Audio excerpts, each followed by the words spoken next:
Legendary anti-war priest, activist, and poet Father Dan Berrigan has died at the age of 94. We spend the rest of the hour with three guests. In New York City, we're joined by Frida Berrigan, the niece of Dan Berrigan, longtime peace activist herself.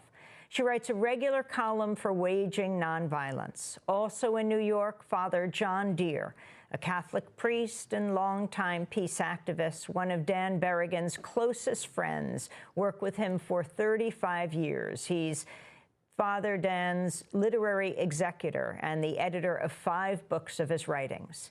Here in New Orleans, Louisiana, we're joined by Bill Quigley. He's a professor and director of the Stuart H. Smith Law Clinic and Center for Social Justice and the Gillis Long Poverty Law Center at Loyola University, one of Dan Berrigan's attorneys.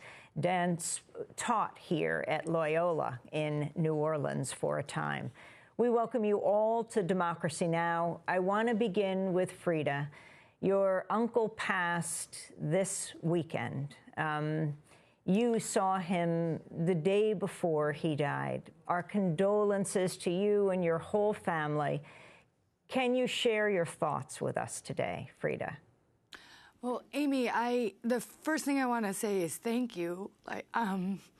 You and Democracy Now! have given him back to us. To see his face, to hear his voice is an extraordinary gift. And I am so grateful. My family is so grateful. And so to just be sitting here with his extraordinary legacy is overwhelming.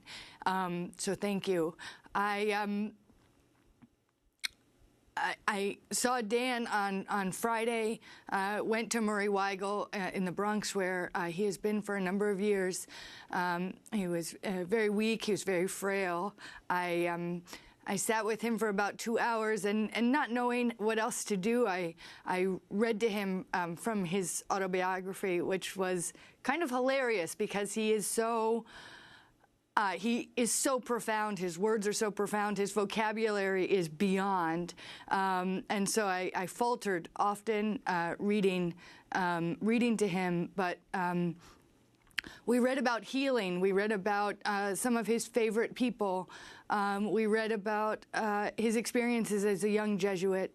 And I kissed him and I said goodbye. And I said, I'll see you soon. I'll see you on Sunday. I'll come back. And then I was with my family, with my brother Jerry, my sister Kate, and our mother, Liz McAllister, by happenstance happened to be gathering as a family on Friday night and Saturday when we received word from close friends who were gathered around Dan's bed that he was failing and that his breathing was labored, and we came and we arrived. We were crossing the George Washington Bridge, that infernal bridge, when we received word that Dan had taken his last breath, and then we were able to be together and be with him for the rest of Saturday, to be with his body, to be with his spirit, and there aren't words except such gratitude for his life and for how special he was to each of us.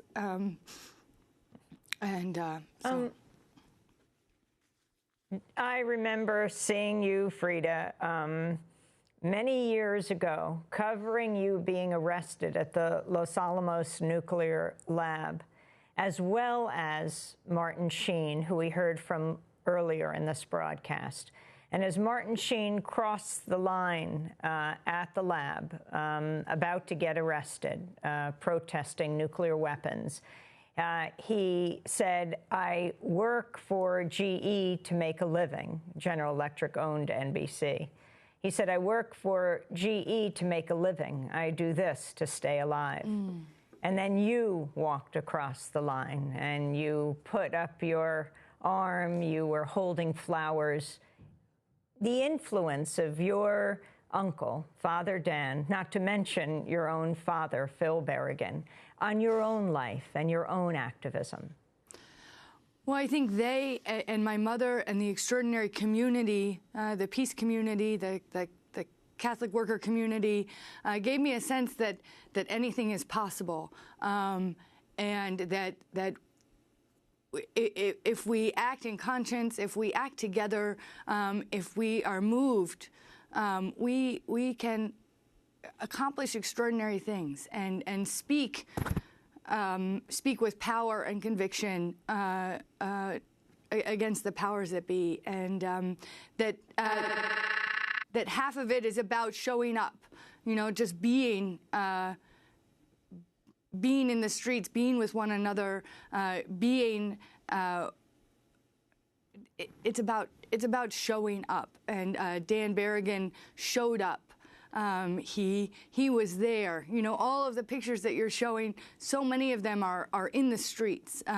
They're holding signs. They're in the bitter cold. They're in the extraordinary heat. And it's about standing up and showing up. And so he taught us that. I think he also taught us that we do all of that with a spirit of joy and without, as much as we can, without ego and attachment to the outcome, that we can't control most of it, right? We don't set the policy, we don't write the laws, we don't control how the media sees us or how other people see us. We can only really control ourselves, and we go in a spirit of joy. We go in a spirit of surrender. We go holding the hands of those closest to us. So he taught me that, and then he also taught my family how to step back, how to appreciate life, how to appreciate beauty. His world was always filled with such beauty. The walls of his apartment were crammed with beautiful works of art. He appreciated a delicious meal.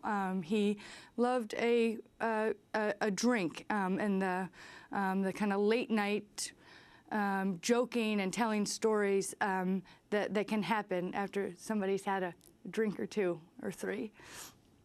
And so his apartment, in his presence, is where I saw my parents, Phil and Liz, these serious, intense, heavy people. It's where I saw them lay it all down and take it all off for a minute and just enjoy being together, enjoy one another, and that was a significant gift in our lives.